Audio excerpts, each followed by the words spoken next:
Okay, so I got several kinds of backer boards here. This is Hardy backer. It's a 1/4-inch version. So but the half-inch version is exactly the same. This is Durock. It's a cement board, just a regular cement board. This is Weedy. This is Schluter Kerdi-Board. So I thought I'd do just a little test and like a little demonstration to show what the difference is between modern materials and some more traditional materials. And what I'm talking about is foam boards versus a cement board, and just show the difference of how these react with water. Now, besides the fact that cement boards are much heavier, they're much more cumbersome to install as compared to a modern foam board. Also, the waterproofing benefits when you move to a foam board are very significant. Now, what I'm demonstrating here is for a wet area. Of course, if you're putting a cementitious backer unit or like Durock or Kerdi-Board or Wonderboard on a floor, you obviously don't need to waterproof it. However, when you're using those materials in a shower, you need to provide some kind of water management.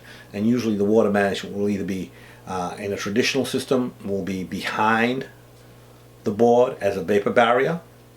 A little bit more modern application would be applying a liquid applied waterproofing membrane, or you can make it completely waterproof, and you know, in the sense that you can apply a sheet membrane like Kerdi or some other sheet membrane over the board and make it waterproof that way. In any case, you don't want to just hang your board on the studs without anything and then install your tile. You need to have some kind of water management on the board. And this demonstration that I'm going to show you is just about that. It's just to show how these cement boards are very porous and they absorb water, and the other boards here, like I have cement board, Hardy backer board, Kerdi-Board, Schluter Kerdi-Board, Weedy, Hydroband board by Laticrete, and the USG foam board. So let's get to the demonstration. And before we do that, I would just, as always, don't forget to subscribe. Check out my online store at dibsmart.com. Leave your comments in the comment section below, and please check me out on Patreon. If you can support me there, that'd be great. I'll leave links in the description, and I'll also put some links in the cards to some other videos that might be of interest. Thanks. Okay, so I got several kinds of backer boards here. This is Hardy backer. It's a 1/4-inch version. So but the half-inch version is exactly the same. This is Durock. It's a cement board, just a regular cement board. This is Weedy.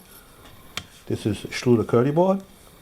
This is Laticrete Hydroband board, and this is USG, their foam board. So this one has the same material all the way through. It's just this is actually a fiber cement board. So this is actually a little bit different to this one here, but it's a cement board.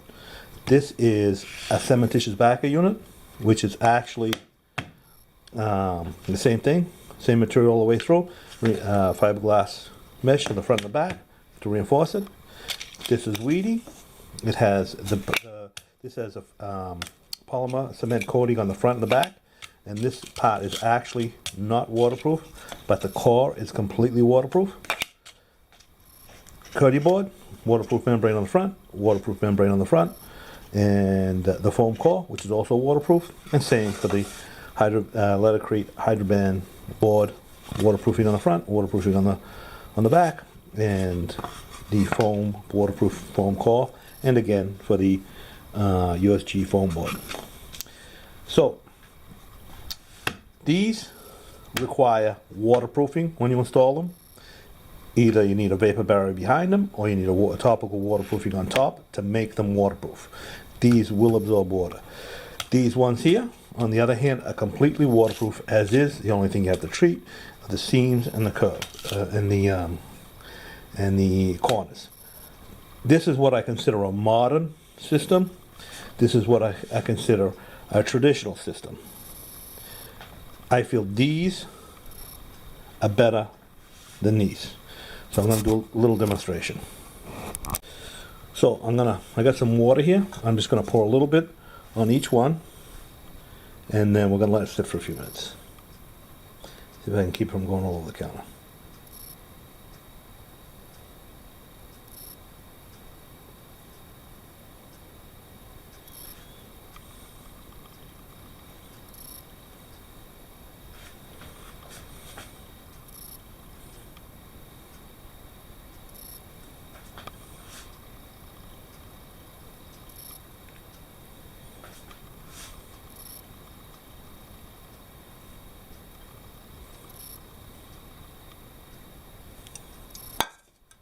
Okay, so I'm going to let those sit, and we're going to come back in a few minutes and see what happens. Okay, I'm back. These have been sitting for about 10 minutes. On all the boards here, there is absolutely no penetration into the surface of the board except for the weedy, but that's because the center of the board is waterproof. And I'm going to wipe these up in a second. This is almost completely absorbed all the water, and the same with the Hardy-Backer board. So let's wipe this up. Wipe this one up.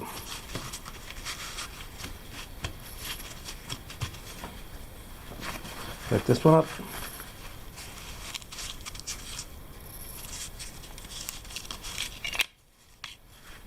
This one. This one.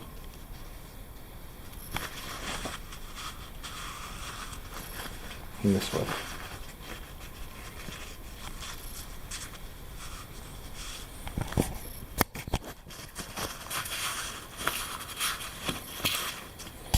So now they're completely dry.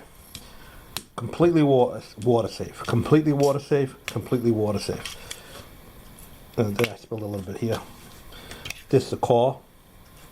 It's completely waterproof. The Hardy-Backer, see, it's still absorbing the water into the tiles. It didn't look like it went all the way through, but didn't leave it there long enough. And these are old pieces of board, so they've cured for a long time. This one actually went all the way through. Look at that, all the way through.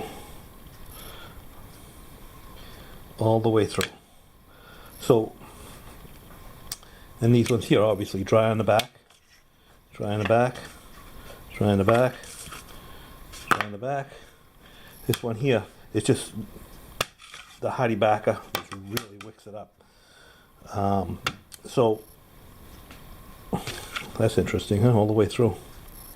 Anyway, so I just wanted to prove a point here that what would you want in your shower? Would you want a completely waterproof board? Or would you want these?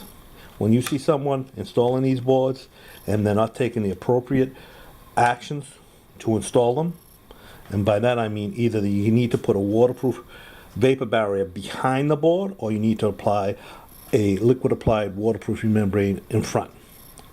You shouldn't do it without either. One or the other. So this is why I've moved to, when I install a shower, this is the one I use the most because it's the easiest for me to get, but these two are just as good. So the advantage of this over these two is you don't need washers. The Weedy and the Schluter, you need a washer. The Hydroban board and the USG foam board, you don't need washers. But otherwise than that, they're exactly the same in the sense the protection that you get. A seal system, or a traditional system. So that's just my take on these systems. So I caught out the front of it just to demonstrate. Now it's not back wet in the back in the center here, where in the center here, where that is. So I just want to make sure, demonstrate this exactly what I say it is. So I'm gonna fill this with water. All over my countertop. Anyway, that's filled with water there. So let that sit for a few minutes. Hopefully I didn't get in the back when and that's filled with water. It needs to see how that just soaks up. See that? Just soaks it right up. This is why I don't use these products anymore. It's just too much of a hassle. Okay, so that's been sitting there for a good 10 minutes. Try it so I don't spill it all over my counter. It's perfectly dry in the back. So the blue core is the waterproofing on the Weedy system.